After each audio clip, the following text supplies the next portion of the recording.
Në njësinë administrative Karbunar u zhvillua për herë të parë panairi Histori dhe Traditë, një aktivitet që mblodhi fermerë dhe biznese të zonës me qëllim promovimin e produkteve lokale dhe vlerave të trashëgimisë kulturore.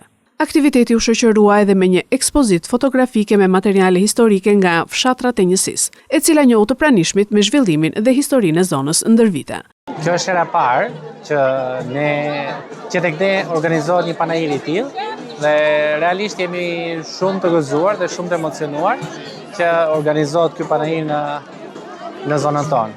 Është shumë i rëndësishëm për promovimin e bizneseve dhe banorëve të zonës për të promovuar bizneset dhe ushqimet dhe madhrat që ato shesin dhe tregtojnë. Çfarë njeh zona Karbunare? Nuk është se ne kemi një produkt specifik që njemi, paka shumë zona është më shumë e mbushur me ullishta dhe sera, më thonë në fushën e bujqësisë.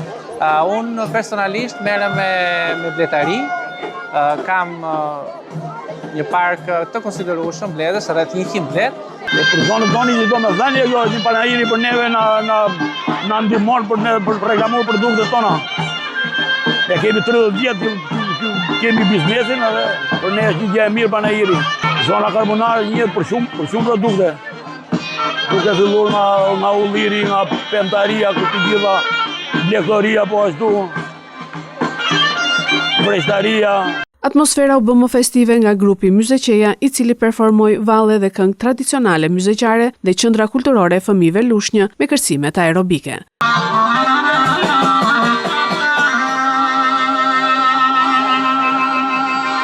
Në panair morën pjesë kryetaria e bashkisë Eriselda Sefa e shoqëruar nga nënkryetaret Edlira Mezini dhe Maldrita Bardho, ministri financave Petrit Malaj dhe deputetët Elton Korreshi dhe Kiduina Zaka. Përfaqësuesit vizituan stendat e fermerëve dhe u njohën nga afër me produktet e ekspozuara. Kryetaria e bashkisë Eriselda Sefa u shpreh se aktivitete të tilla po zhvillohen në njësitë administrative të bashkisë Lushnjë me synim promovimin e traditave dhe veçorive të çdo zone.